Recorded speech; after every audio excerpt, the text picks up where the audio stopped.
Hello, everyone. I need to get interpretation on.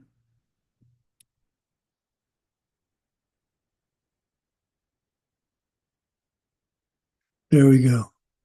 Yes?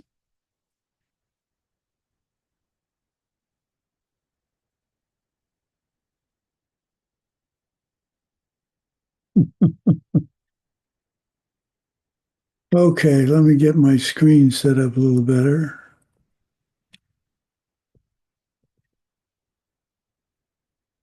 There we go. Okay, Mike, if you'll lead us in the opening monologue, please. Thank you, good morning. Gachi Poki Jukshin Metalk Drum Rira Lingshi Ninde Genpadi Sange Shindu Mikte Olorgi Drokun Namdag Shingla Drupar Shok Yam Guru Rakan Niriatayami. I go for refuge until I am enlightened to the Buddha, compassion, knowledge, and strength, the Dharma, the enlightened side of truth, and the song of the community of realized beings. From the virtuous merit I create from the practice of giving with the understanding of emptiness, moral discipline with the understanding of emptiness, patience with the understanding of emptiness, joyous effort with the understanding of emptiness, concentration and wisdom, may I attain the state of a Buddha for the benefit of all living beings. I go for refuge until I am enlightened to the Buddha, compassion, knowledge, and strength, the Dharma, the enlightened side of truth, and the song of the community of realized beings. From the virtuous merit I create from the practice of giving with the understanding of emptiness, moral discipline with the understanding of emptiness, patience with the understanding of emptiness, joyous effort with the understanding of emptiness, concentration and wisdom, may I attain the state of a Buddha for the benefit of all living beings. I go for refuge until I am enlightened to the Buddha, compassion, knowledge, and strength, the Dharma, the enlightened side of truth, and the song of the community of realized beings. From the virtuous merit I create from the practice of giving with the understanding of emptiness, moral discipline with the understanding of emptiness, patience with the understanding of emptiness, joyous effort with the understanding of emptiness, concentration and wisdom, I will attain the state of a Buddha for the benefit of all living beings.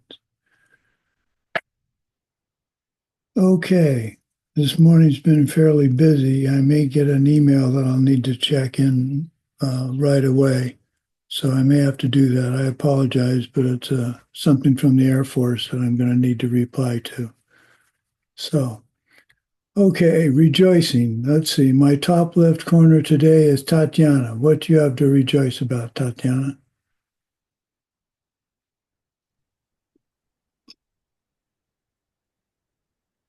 У нас весна.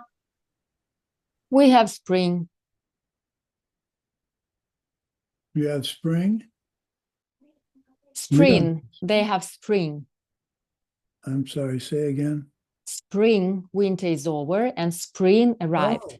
Oh, well, congratulations. Hasn't happened here yet. We may get rain today. So that is a rejoiceable. Very good.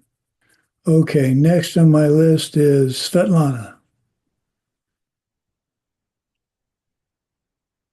Hello, the Venerable Sumati. Hello, everyone. Здравствуйте. I'd Hello. like to rejoice that I tried to find common sense with the colleagues.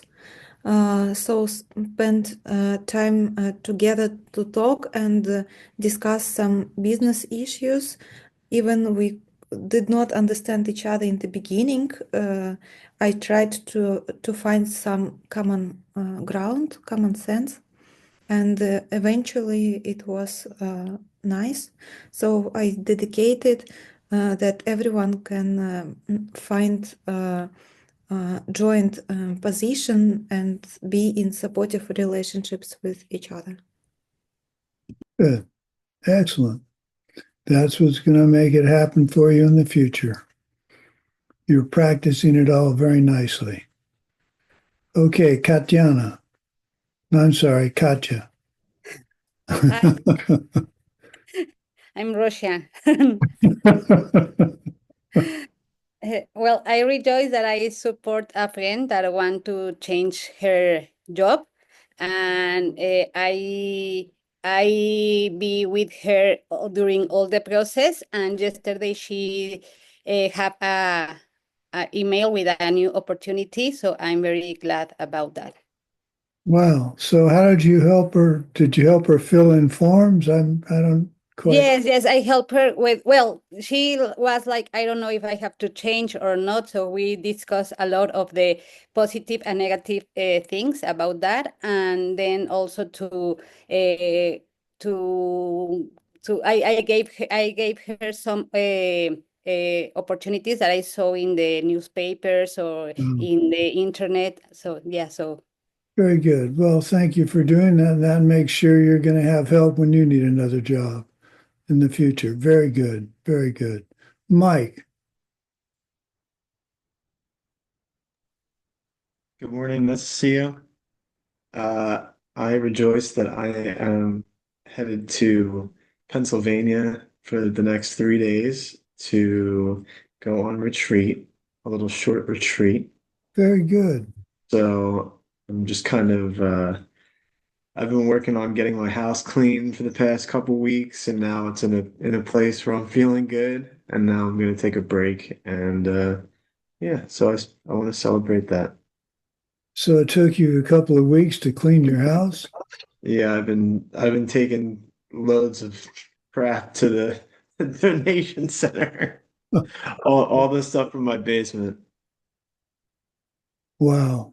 Well, good for you. And where's the retreat going to be?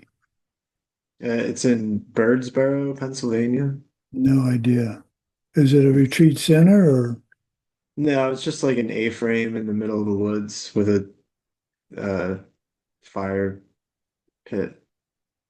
Wow. So a friend owns it or? Yeah, it's an Airbnb. I had some credits on Airbnb that were it was just money that's sitting in the account. So I needed a couple days off. So Oh, good. How's the candle business? good. Good. Just working on getting inventory stocked up, and I got a new assistant, and you know, just working on it, man. What Okay. take time. Okay. What do I have to rejoice? I think that's everybody. What do I have to rejoice in? Well, I'm going to see my dermatologist tomorrow. So there's some questions about some skin issues I need to ask. So this is very timely. Um, oh, I changed my medication. Unbeknownst to my doctor, I've changed what I'm doing with my medication. And it seems to be working to reduce the swelling in my feet. So if that's true, and I'm taking less medicine, so I'm happy with that. So I hope she doesn't get too mad at me. But I think it's a positive sign if I don't need the this as much medication. But so we'll see. What else? Went to a dance class with my lovely wife. Um, I can't do much to dance. I can waltz still, but the rest of it takes, you have to be fast and you have to be accurate. And if there's one thing I'm not anymore, I'm not fast nor am I accurate with where my feet go. So I have to sit out most of the class, but going to class was worth every penny because my wife just glowed that I was going to class with her and dance, something I don't like to do. So, so I rejoice and I made my wife very happy. Me, not so much. Oh, my other rejoicable is I made an offering for Tara tomorrow, a new recipe, and I'm hoping it turned out as good as they look. They're a graham cracker crust, graham cracker based chocolate chip cookie, which is actually, they look really good. Oh, I know the other rejoiceable. I never make sauce when I cook. I just cook vegetables and we eat them. So yesterday I decided I was going to make a sauce and I pan fried some potatoes and I had some cauliflower that I'd roasted and I put all that together and my wife said it was very good. So it's a whole new category of cooking for me, sauce. So now how does that lead to my future enjoyment? Well, I'm trying to make the food more interesting for my lovely wife. I still can't taste anything, but I figure if I can make it interesting for her, I'm setting the seeds to have interesting food in my future. So who knows? Maybe my sense of smell and taste will come back. So, okay.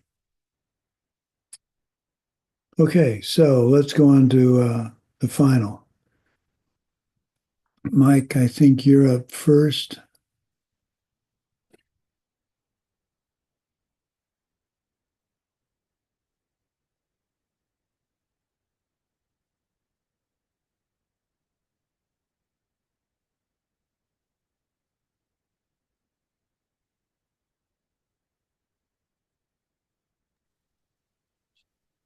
Okay.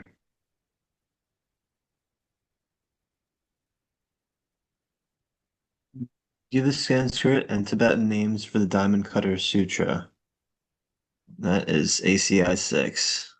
That's ACI 6. You're just a That's what little it's bit like. behind. This is course 7. This is what you get for going through multiple classes at the same time.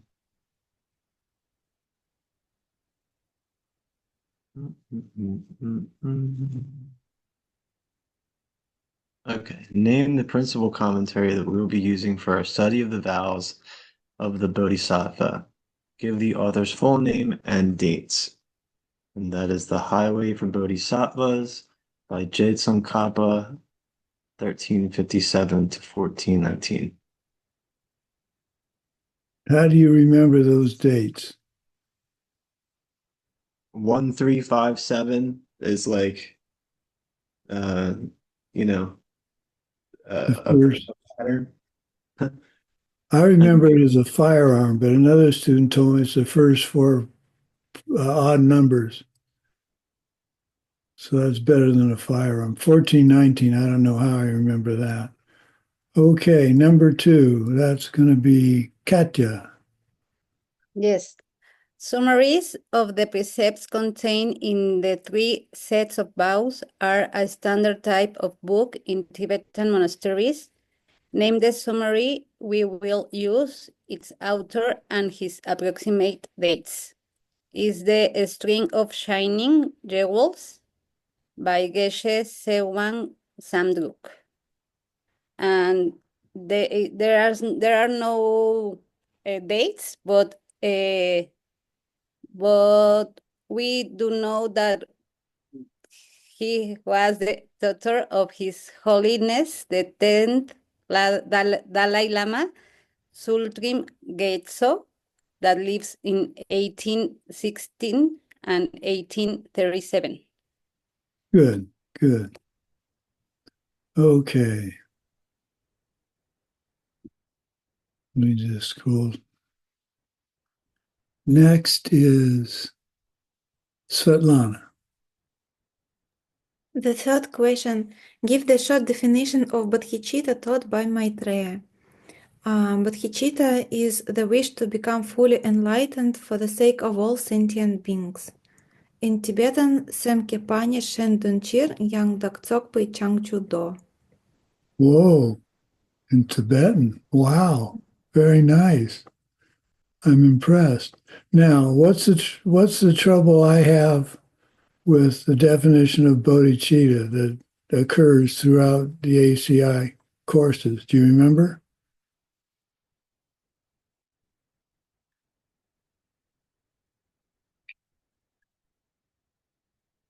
You've depending on the class and the course, you often hear the definition of bodhicitta as becoming fully enlightened. That's the Mahayana bodhicitta. So you have to be clear when you say the word bodhicitta, be sure to say you're talking about Mahayana bodhicitta or just plain bodhicitta.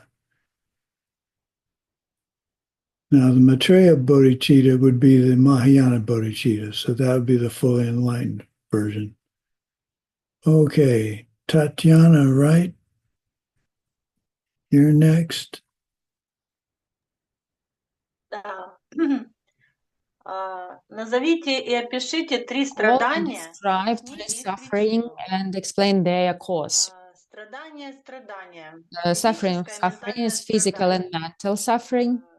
Дукангел, Dung Yel. Второе, страдание от Then перемен, second, это suffering чувства from удовольствия, changing. которые должны It's закончиться. unpure Первый, pleasures Дукангел. which has to И end все in проникающие Tibetan. страдания, это And обладание all телом и pervasive другими частями, suffering, природа it's которых your заключается в том, you have in your чтобы body сотворить and мира. different parts, and their nature is Тапа, to die Джеки, Дукангел. old and die, burn, die, Они вызваны and getting ментальными old. омрачениями, They are caused by побуждающими mental нас afflictions к that опрометчеству кармы. make us to collect unpure karma. Very good. And there's one thing I like to add to that. Pervasive suffering, I think, is additionally, we don't know what karma is going to ripen next. So I take that to be an interesting thing, not a suffering, but we never know what karma is going to ripen next. We can work hard to plant the seeds, to water the seeds by rejoicing and get the karmas we want to have ripen. But I think equally pervasive to the fact that the minute we're born, we're on our way out, is the idea of pervasive suffering, of not knowing what karma is going to ripen next. Okay. Mike, you're next.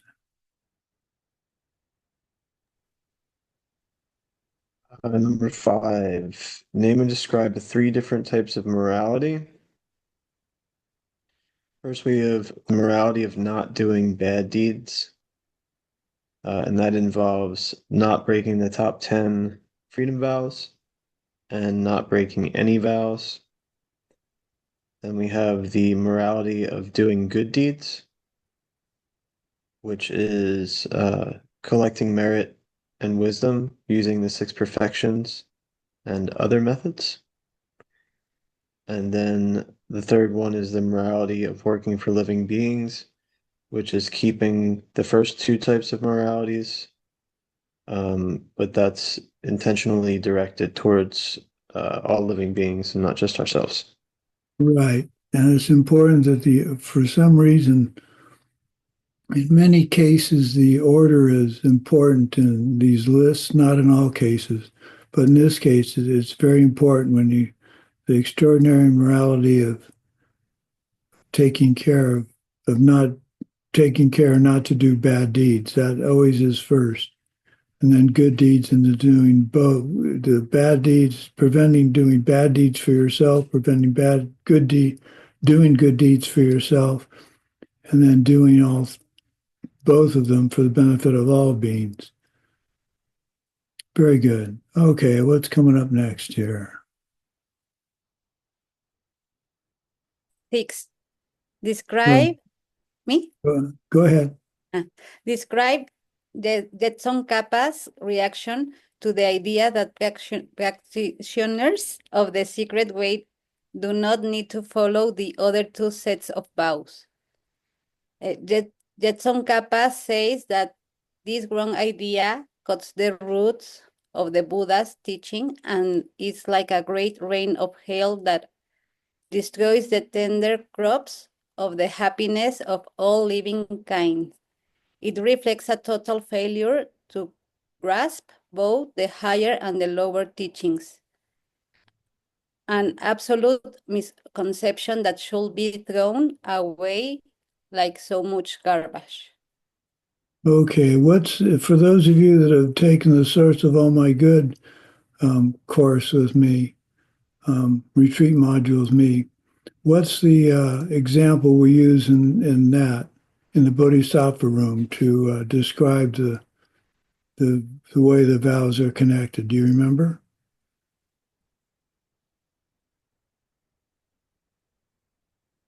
Niche with niche, no? There's a niche, but what's in the niche? It's a tree. Yes. The the one that cry, I don't know the name.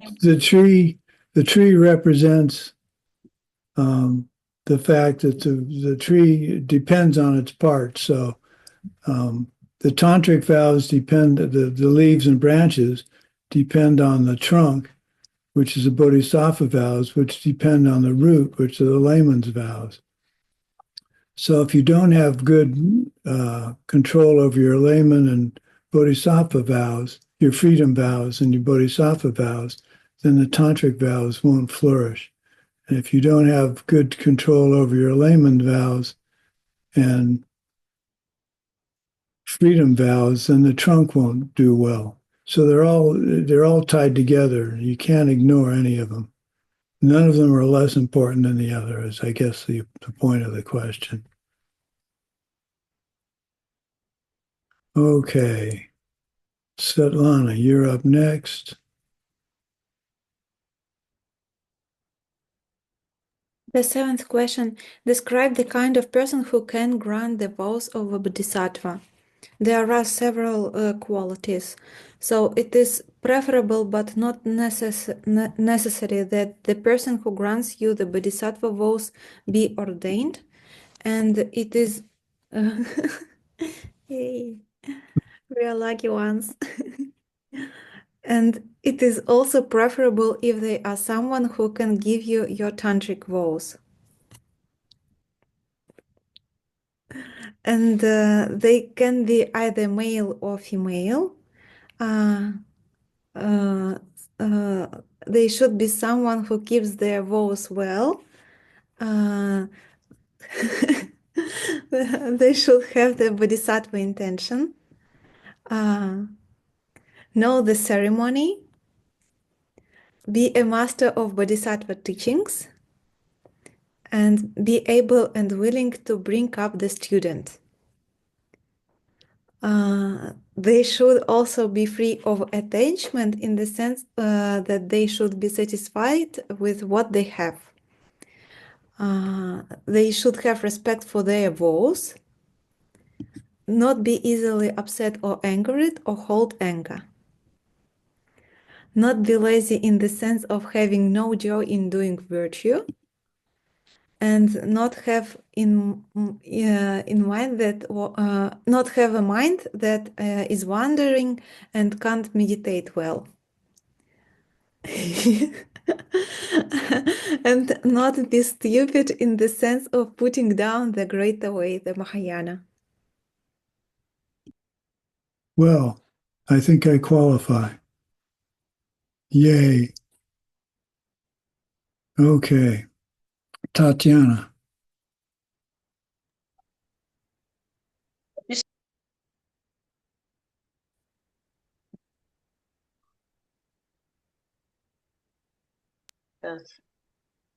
Я не включила микрофон, да? Опишите человека, который может Describe a принять person who бодхисаттву. can take bodhisattva vows. The list here is a bit Этот shorter. человек должен This person иметь has to know these bodhisattva vows, has a desire, intention to follow these vows, and also he leads ethical way of life. Very good. Very good. Я And we подхожу. often, in the past, we gave them as a wish, and then you came back and got them as an action form. But in the ceremony we'll do on Monday, there'll come a point where I ask if you want to take them as a wish, and you don't do one part of the ceremony. If you want to take them in form of action, you do that part. So there's always the opportunity for students to not quite sure they want to do it as the wish at first. I have no idea. Svetlana, do we have any idea how many people are going to show up on Monday? like students and some people asked about just like Becky, but I don't know because there is no registration. Lama Sarani also advertised this event, so I don't actually know how many people will come. Okay. Well, we'll have a surprise. Now it's going to be on. They gave us a link, right? I sent you a link. Right. Right. Okay. Yeah. I hope I still have that. Would you send that link again to me? I, for some reason, think I may have erased it. Sure, I can resend it for sure. Yeah, at any Okay. moment you wish. Okay. So we're up to Mike. Mike, you're up now. Another list. List the eight. I saw this question and I was like, oh my God. List the 18 root downfalls of the Bodhisattva vows No, it using says my page says list the first 9. Oh, it does. Okay. All right. So praising yourself and criticizing others, failing to give dharma or material assistance, failing to accept someone's apology or striking another, giving up the greater way or teaching false dharma, stealing what belongs to the 3 jewels, giving up the highest dharma, taking away robes or removing someone from the status of ordained, committing one of the 5 immediate misdeeds, holding wrong views. Okay, so that's the first 9. So let's just quickly look back at them. Praising yourself and criticizing others. Well, that's fairly obvious, but it's very important. If you hear a Dharma teaching you don't think is very good, you don't say to someone, don't go to that class. That teacher's not very good. It's not up to you to make that decision for a student because you may have heard one version and they may have heard another. More than once, I've been in a teaching where we go with Geshe Michael and Lama Christie, and 2 people can hear 2 very different versions of the teaching. So you have to be really careful. The simplest thing is don't criticize another teacher to another student. If you want to go up to a teacher after class and ask questions as to what they taught, that's not the same thing as saying to them, you don't know what you're talking about. So you have to be, this is where skillful means really comes into play. I guess the way to approach them is if you had someone come up to you and complain about your teaching, how would you like them to complain to you? And then when you understand that, you can make sure that's how you complain to another teacher, another person. That's actually true about pretty much anything in life. If you really listen the way you want to be heard, you'll start to find out that there's a way to approach a problem the correct way and the wrong way. And the wrong way is to just blurt it out versus the correct way, which is, well, Sumati, I don't like this or I don't like that, versus coming up to me and saying, you're an idiot. So you have to be careful. Number 2, failing to give the Dharma or material assistance. You have to be able to give material assistance. You shouldn't go into debt over the Dharma. You shouldn't have regret having assisted. Failing to give the Dharma, it has to be an opportunity. If I'm really booked solid and someone asks me to give another class, I just have to say no because I'm already committed. The root downfall of failing to accept someone's apology or striking another, that's pretty straightforward. I've often talked about the idea of I apologize but, or I apologize if.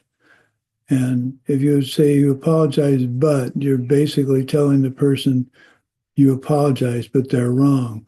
So the best way to me to apologize is to say, I apologize that I disturbed you or that I made you unhappy. Because if you say if, you're basically telling them they shouldn't have gotten unhappy. That's not what an apology is about. The root downfall of giving up the greater way or teaching false dharma. I try very hard to make sure when I teach, I come to a point where it's my interpretation. For example, pervasive suffering. Pervasive suffering is old age and death, but I like to add, not knowing what karma is going to ripen next, but I've clearly made it clear that that's my addition. That's not something that's in the scriptures. So as you start to teach, be really clear with your students it's your opinion or your take, and it's not in the scriptures. Okay, which next? Downfall of stealing what belongs to the three jewels. That's pretty straightforward. Giving up the highest dharma. That's pretty straightforward. Taking someone's robes and the rest. That's pretty straightforward. 5 immediate misdeeds. Can anybody remember what the 5 immediate misdeeds are? This is something you all should know. Now, having said that, I'll probably forget. Go ahead, Svetlana. Killing mother, killing father, killing arhat, make a blood from a Buddha with evil intent, and and split of Sangha. Right. Very good. Very good. Now there's all the split of the Sangha. What's the curious thing about that? The split of the Sangha. What's the actual description of splitting the Sangha?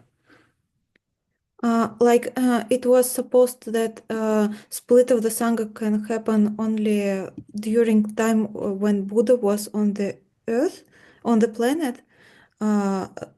So technically, it's about like telling some Well, false it's teachings. impossible for us to do technically because Lord Buddha's 2,000 years ago. So this is an example of a vow or a problem that you can say, well, there's no way I can cause that. I'm not worried about a split in the Sangha, schism in the Sangha. And instead say, okay, right now, what do I need to make sure not to do? And that is spread rumors about other members of the Sangha or argue in front of everybody. If you're going to argue about something with the Sangha, argue with that person in private. Don't possibly cause a split. So you have to be sensitive about that. Okay. The root downfall of holding wrong views. That's basically not believing in karma and emptiness. Or this actually is not believing in past and future lives. Okay. Next is Tatiana.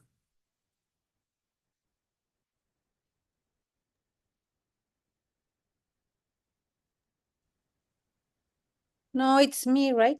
Oh, I'm sorry. I'm sorry. Oops. Okay, describe the result which is required for the 11th root downfall to occur.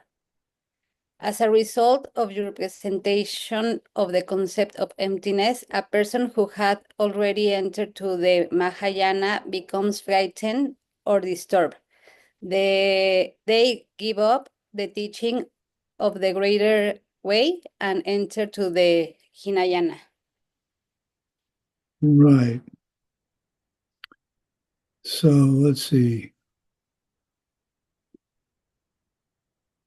I have the example of talking about destroying the root of virtue and having one student who had a habit of getting angry at Diamond Mountain when she was at Diamond Mountain. She had a really short temper, and she got very upset that she was doomed. So after class, I made sure to sit down with her and reassure her that all was not lost. So you just have to be very careful when you make a presentation. For example, teaching emptiness is a great thing to teach, but if people don't understand it and freak out or think you're weird, then you have to be very careful to do the pen, the pen the way we always do it. I like to use the example of when I first started to drive, and afterwards I stopped and always helped people on the side of the road change their tires because I wanted the expectation, without knowing anything about karma and emptiness, I figured I could expect or hope to expect that someone would stop and help my mom or my sisters or my brother or my dad for all that matters. So without saying anything about karma and emptiness, that example can be used to show people to treat others the way you would like to be treated yourself. So the golden rule, which is really teaching emptiness, but in a much more subtle form. Okay. Who's next? Tatiana, you're next.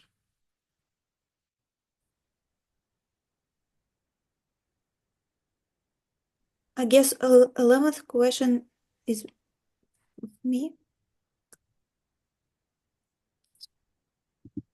Oh, I'm sorry. Yeah, I'm having trouble with. Yes, you're right, Svetlana. Some days are better than others. Давайте я все прочитаю вопросы до конца. Я готова. I am ready to read all questions until the end. 11th question, the 18th root downfall and one before it are particularly serious and occur when there or not the four mental afflictions called the chains are all present. Name this other root downfall and describe it briefly. This other downfall is the root downfall number 9, and it means holding wrong views. And it has two parts.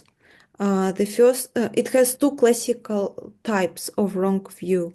The first type of wrong view is to believe that there is no such thing as good or bad karma. So not believe in karma, not believe in good and bad. And another type is believing that there are no past or future lives. So it will lead us to not have moral behavior. So we should remember about karma and that future and past lives exist, and it creates all our experience. Right. So the present is your, let's see, how do I say it? The past is your present and the present is your future. If you remember that, then that encompasses both karma, good and bad karma, in past and future lives. Okay, now it's Tatiana's turn.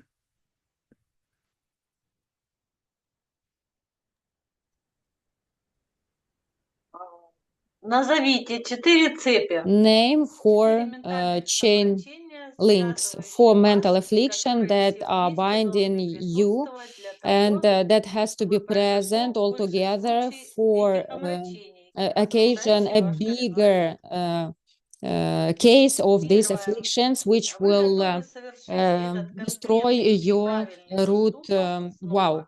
First, you have to be ready to commit this wrong deed again. Second, you don't have any shame or about what you do, and you don't care that you avoid right deed, and that is why you don't respect yourself, and you don't worry how your actions will influence at others. Вы испытываете Third, you feel pleasure and content when you did this wrong deed. And fourth, you don't think that your deed is not correct. Right. So you have to have all four of those present for a major breaking of the vow. And just don't break vows. It's basically the simplest thing to do. Okay, let's go with the next one, Mike. 13. Describe the difference between shame and consideration. consideration is avoiding bad deeds because you would feel guilty personally, and consideration is avoiding doing bad deeds because other people would think that they're bad or that they would think badly of you. You said the first, so consideration is avoiding it because of what others feel, and shame is avoiding it for your own conscience. Right? Right. Yeah. Right. Okay. Okay. I always like throwing this one in because sometimes students forget. Who can tell me the difference between love and compassion?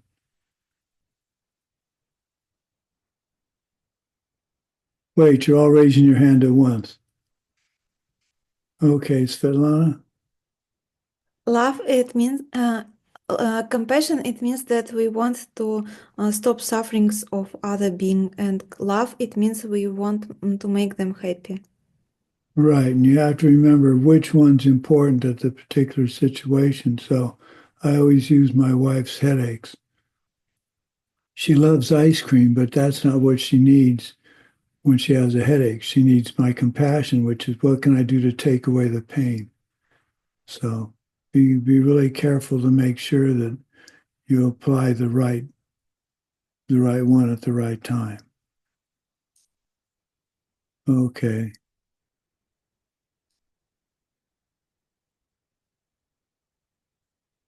Next is Katyana. Katya. I keep saying Katyana. Katya. Okay, Katya, fire away. Why is it wrong to be overly comforted by the fact that if you destroy a root bow, you can take it over again? If you break even a root, even one root downfall completely, it is impossible for you to see emptiness with bodhicitta in this life. Whatever collection of virtue you have to see, emptiness cannot be increased further, and you lose any ability to create whatever kinds of this merit you have not already attained. So don't break a root vow. It's pretty clear. Completely. It's hard to break it completely, but the fact that you can't achieve what was just listed, even if you take the vow again, is pretty daunting. Okay, next would be Svetlana, correct? Right. 15th. Name 3 different ways that a person can lose his or her bodhisattva vows. The first one is holding wrong views. The second one is giving up bodhicitta, or the wish to reach enlightenment in order to be of help to every living being.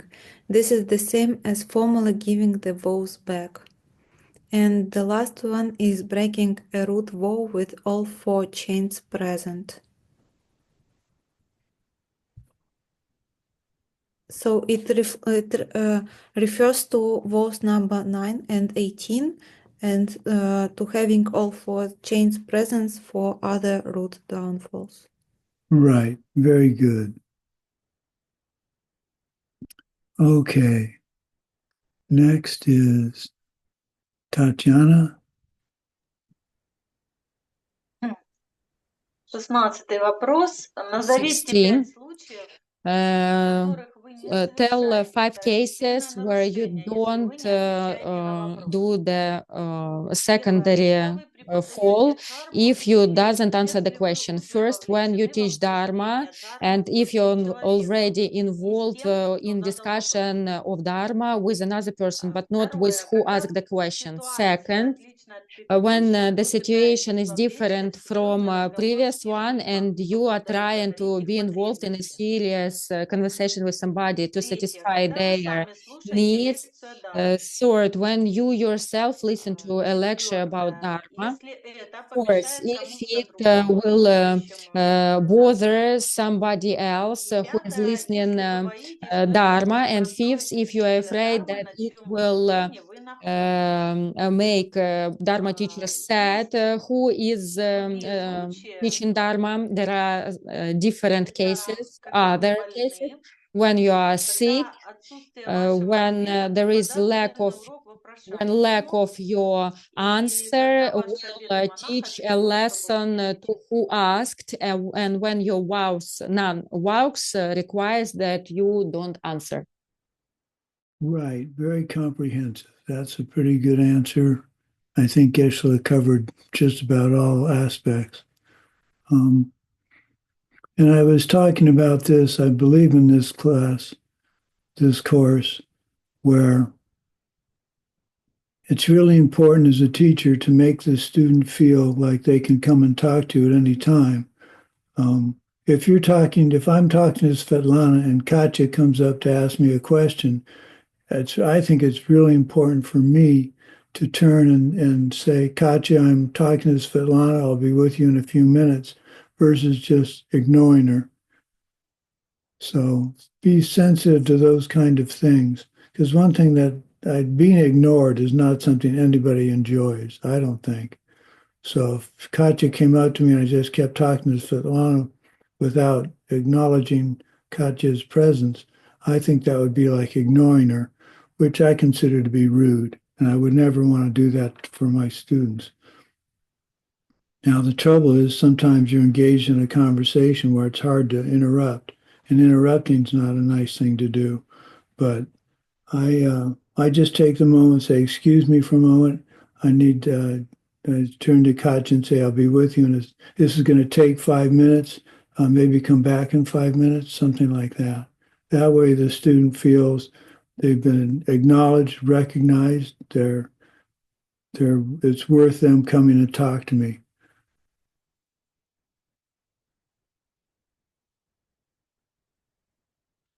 Now, if I don't do that, which I hope never happens, that means I don't want to talk to you.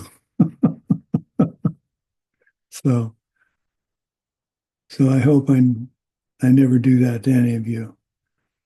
Okay, Mike.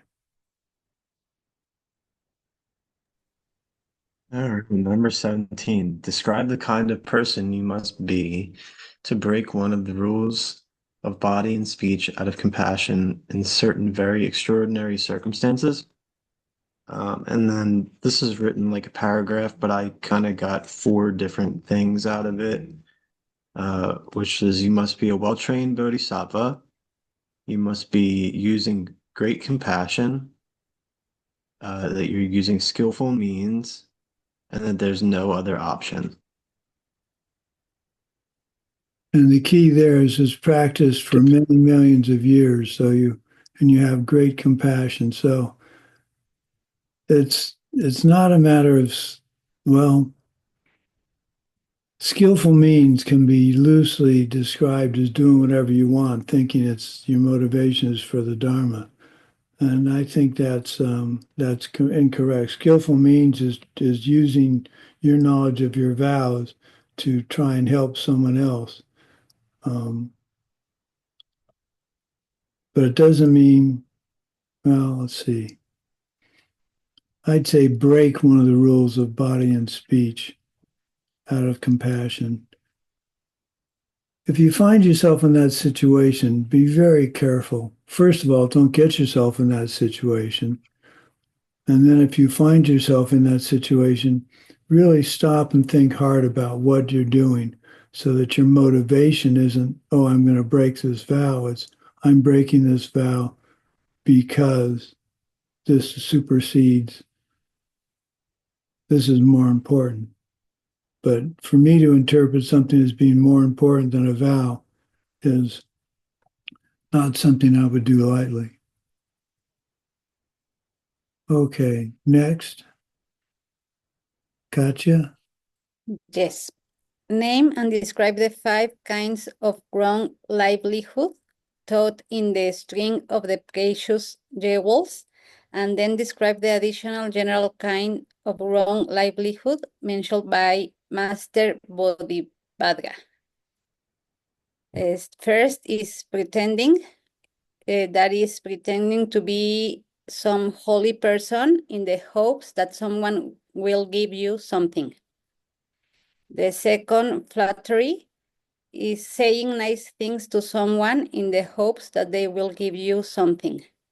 Hinting to someone else that you need or want something in the hopes that they will give it to you.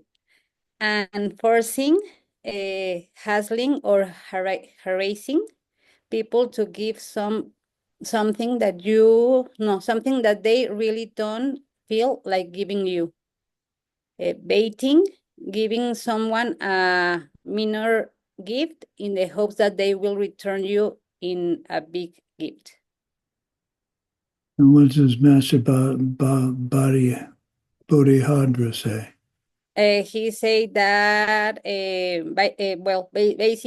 basically that don't be in any occupation that hurts others. Right. Now let's go back and pretending to be a holy person in hopes. Well, I don't think any of us would have that problem. Flattery, saying nice things. When I compliment someone I like to compliment women on their nails. I love nail polish. If I had my choice, I'd wear nail polish all the time. But believe me, you don't do that in Southern Arizona. At least if you're at Diamond Mountain and you go into Bowie or Wilcox, they'll look at you strangely. So what I did when I lived out there is I did my toes. And I knew they were painted, but no one else knew because they couldn't see them. So that's flattery. So if I say you have nice nails, I'm not asking you to give me nail polish. I'm just complimenting you on your nails. Hinting. I often say something like that's a nice coat. I don't want your coat. I'm not hinting that I want your coat. I'm just complimenting you on the coat.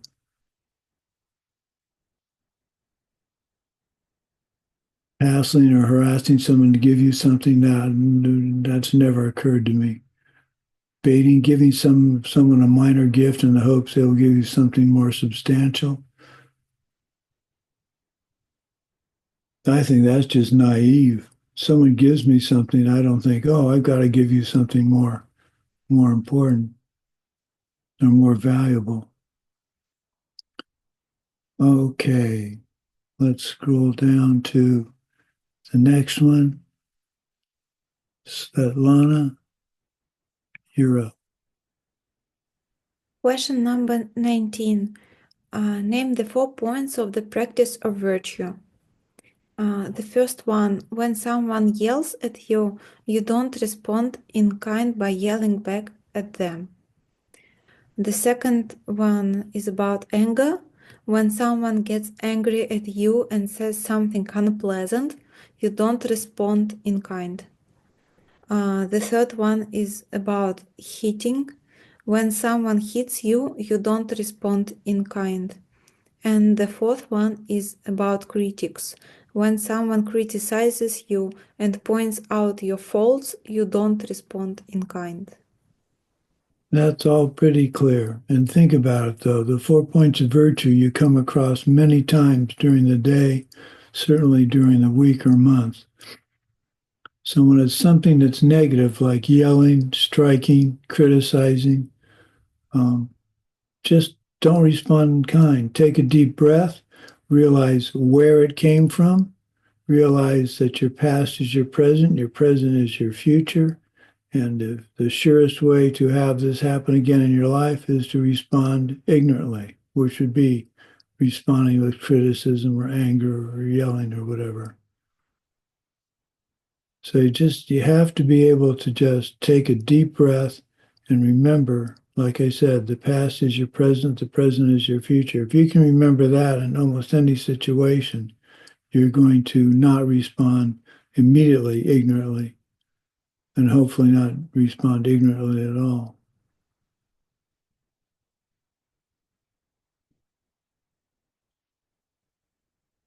Actually, when someone criticizes you, I like to do the first thing I like to do is say, thank you for the advice.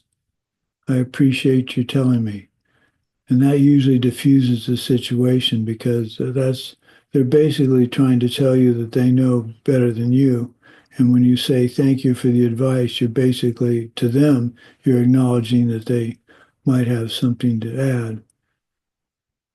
So don't thank them for the advice if you don't like the advice, because that's lying. That's a white line. We've talked about lying. Okay, let's see where we are now.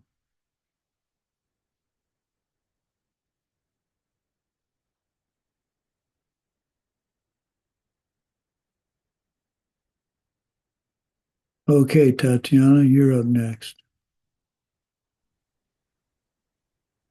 Вопрос 20. Опишите Question number тип 20. бодхисаттвы, который Describe может bodhisattva type участвовать серьезно в that изучении can take хинаяны и part in буддийских учений, studying нарушая обеты Hinayana Бодхисаттвы. and not Buddhist teaching without Это тот, кто breaking the может vow of правильно и быстро Bodhisattva. This понять is the one смысл who того, can что он или correctly она and читает. fast understand Кто the очень meaning логичен в of своем what he подходе, or she is он reading, может who is very легко logical in запомнить his то, что approach, он who изучил. can easily Тот, remember кто that what he непоколебим в своих studied, правильных and who убеждениях. is unshakable in his correct views. Тот, кто в любой день Who in естественным any day образом хотел бы потратить вдвое больше времени naturally на would изучение буддийских better писаний, spend чтение 2 times more чего-то еще, time for то он Buddhist должен был бы прочитать teachings повестку речи. than for reading something else which he had to read for a reason.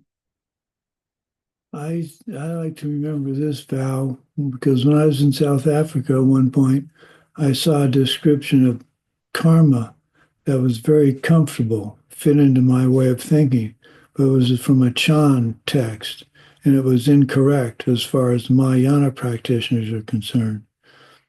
So instead of taking the book home with me, when I read that part, I put it down and said, I'm not supposed to read this text. So if you're reading a book on Buddhist practice and you come across a phrase that's completely wrong, you can do one of two things. You can put the book down and not read it, or you can read a little bit further and see if it's some sort of kind of example that's being given. But if it's not an example that's being given, that's an indication that the rest of the text may be an error, and you don't want to read something that is basically false dharma. So a debate text would be the exception to this, because in a debate text, you'll often read the first statement of a debate, which is wrong, and you're working on showing why it's wrong.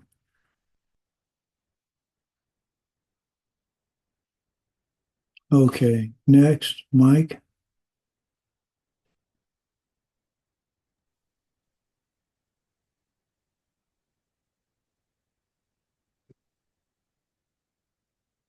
Sorry, I have two lists of four. 21. Describe the four ways in which a person may make the mistake of rejecting a Mahayana teaching. 1, if the teaching is inferior. 2, if the composition is inferior. No, this is if they're saying that, that the teaching is inferior. Excuse me. If they're saying that the teaching is inferior, if you say that the composition is inferior, that the author is inferior, or saying that the text doesn't benefit all beings. I don't know why anybody would say that. Describe the four ways in which a person may make the mistake of rejecting a Mahayana teaching. Now, I happen to have authors that I like, that I think are more, I enjoy reading more than others. Geshe Michael, Stephen Batchelor, Jeffrey Hopkins is not one of my favorite authors. I don't reject him and that he's teaching it inferior or any of that. I reject him because I can't understand his descriptions, because he uses words I've never heard of. So that's not rejecting the teaching. It's not rejecting the teacher because I think it's inferior. I'm rejecting it because I don't understand it. We are so very fortunate to have Geshe Michael and Lama Christie's translations in our life. I don't know if you've done much reading outside of the Diamond Mountain, the ACI material, but it can get pretty heavy slogging. Okay, Katya. Explain what the protector Maitreya advises us to do if we find that some Buddhist teaching doesn't suit us for now. If there is something in the teachings that we don't understand or we have doubts about that, we have to leave it during time, and be careful not to say that it is incorrect or reject the idea, because that is a bad karma. Right. So this is what I call putting the teaching or the question on the back burner. In a stove, you put something on the back burner to cook, and eventually you take it off the back burner and work with it. So for me, trying to figure out what the data we're projecting onto, I'm constantly battling that. I don't have a good explanation yet, so I put that on the back burner. I don't reject it. I just say I don't understand it and try and revisit it often to where I will finally get an answer.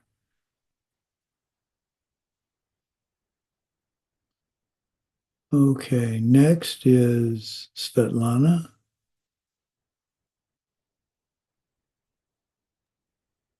Name the two states of mind and the other two states of mind that often occur as motivation for committing the secondary offenses. So the first two are malice, when we want to hurt someone, and anger. So when we are upset about something, and the two other is about regular laziness, being addicted to low-level non-virtuous behavior, not feeling like making an effort, and spiritual laziness, failing to take joy in doing good deeds. Oh, that's pretty straightforward. My wife often puts it this way. The fact that I don't want to do something means I should do it. And I think that's, when you stop and think about it, where's a good example for me recently?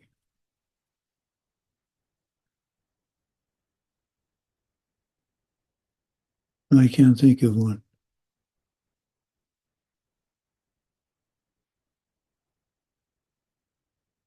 Okay.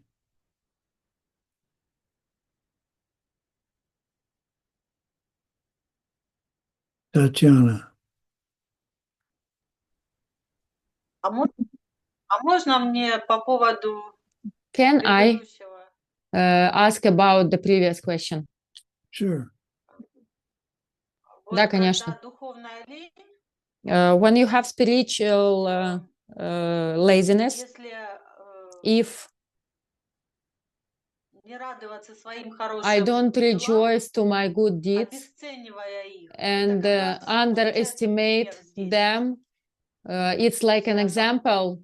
Ну, помогла кому-то, If, for говорит, да example, I ладно, help to без этого. somebody and I'm like, Это же oh, don't обесценивание. mention it. It's Как like, пример, да, I don't value, I don't appreciate this. как пример духовной лени. Will it be a spiritual laziness? No, I don't. I was guilty of that for many years at Diamond Mountain. Someone would thank me for doing something. I'd say, "That's what I do." I didn't say, "You're welcome." So it's not breaking a vow or spiritual laziness. It's humility. You don't no need to thank me. It's what I should do, is what you're thinking, and so that's fine. The spiritual laziness is maybe just doing something like holding the door open for someone and going, boy, I hate doing this. for instance, for me, I have to put my walking sticks down and open the door and hold it. So I could say, well, you're in better shape than I am. Why can't you hold the door yourself? And instead I say, if I want help in the future with someone holding the door for me, I need to do that for them. So it's catching yourself not regretting doing something. That's what I would call a spiritual laziness. Does that help? Благодарю. Thank you very much. You're welcome. Okay, now on to the question. 24-й вопрос. Назовите 4... 24. Чего? Name the 4 white deeds.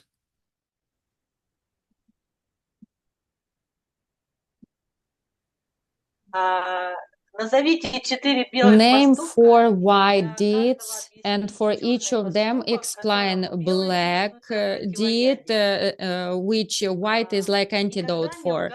Never lie, not any living being, even as a joke. This is an antidote to intentional lie of to your lama or to other saint being. Second, to encourage other people to strive to bodhisattva ideal and full enlightenment.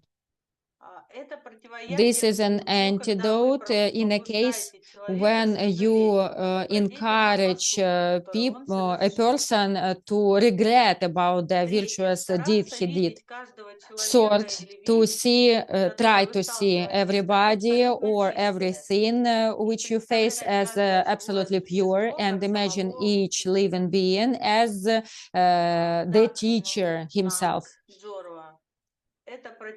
And this is an antidote to unpleasant speech towards bodhisattva from anger. And fourth, to maintain a relationship of fully honesty, which is free of any lie to any living being. This is an antidote to unvirtuous deeds towards anybody without a feeling of your own responsibility for their enlightenment. Very good. That pretty well covers it. I think here, this is where the idea of a white lie surfaces for me, because when you say something even in jest, this is the antidote for intentionally deceiving your lama or any other holy being. Just catch yourself and stop telling white lies. And I think if you really focus on that, you'll find how often throughout the day there are little white lies that you tell, and they're still a lie, and they still have karmic consequences. You've seen everybody as you see encounters being absolutely pure. I like to see them as being my teacher in another form.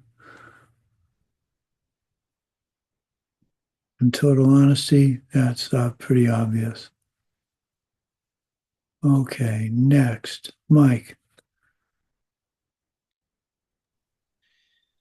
25. Can a person break a secondary vow out of a mere forgetfulness, or does the motivation have to be one of the mental afflictions?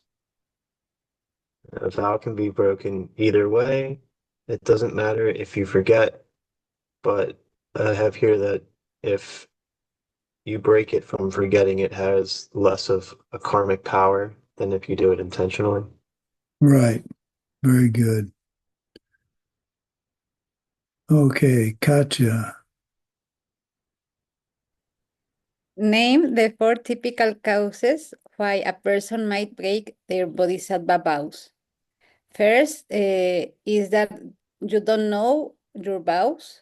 The second is that you know the vows, but you are careless, lazy, or forgetful in trying to keep them. The third one is you know the vows, but you have an attack of bad thoughts and break them because you can help yourself. And the last one, you disregard the vows, you disrespect the vows and Lord Buddha. Can't say much more about that. Name the antidote to the, whoops, I'm sorry. That's Svetlana.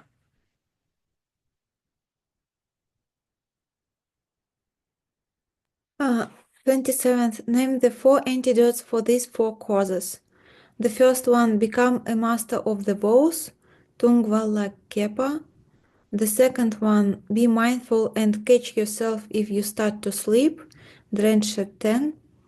The third one, identify your worst mental affliction and work on it, Nyunshe Cheven Yenpo. And the fourth one, feel respect for the vows based upon the results you get from keeping them. Well, I can't say much more about that. Okay. Now, why is my computer doing this? Well, my computer's not sure what my computer's doing. Okay, well, go ahead and go. I can no longer see the list of questions, so go ahead and go to the next one. That'll be Tatiana. We finished? We're finished? Вопросов. Oh, okay. Well, that explains why I can't see it. Some days are better than others. Okay, everybody. So, what's a reasonable now? We have future classes. We have class 8 and course 8.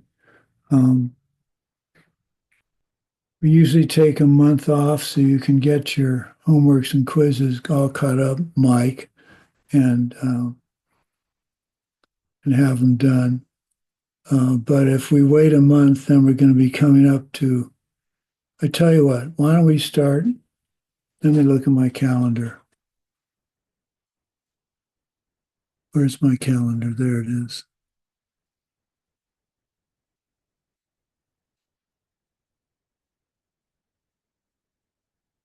Come on, calendar. Okay, March. It's the 6th. Why don't we start up again on Monday, the 6th of April. And then when it comes to Geshe-la's teachings, we'll take a break until he's done. So we'll start on April 6th. I better write that down. It's 7. Did I say 6th? I meant 7. Like I say, some days are better than others. Okay. Yeah. So we'll start on the 7th of April. We'll start course 8.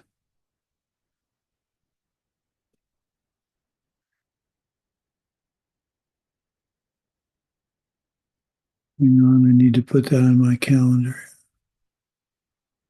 Course 8.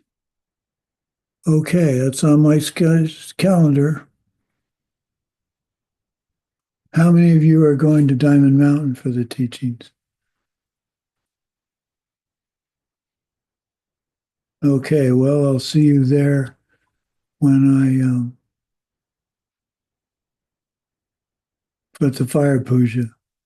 I don't think we'll be down before that. Okay. Okay.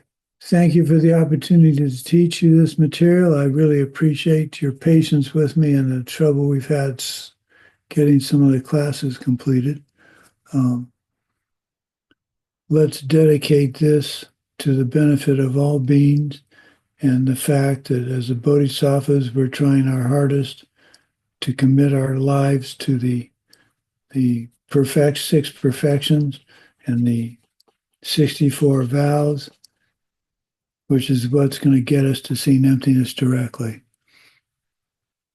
May the source of benefit and goodness, the Dharma, spread and expand. May the beings upholding the Dharma have excellent health. May the source of happiness and well-being for all embodied beings, the Dharma, the top of the Buddhas, always increase. May the merit of my life and my practice be for the benefit of all my students without exception. Okay. Take care, everybody. Bye-bye. Thank you so much. Please keep teaching us. Well, it's my current plan. We'll have to see. Okay. Bye-bye. Thank you.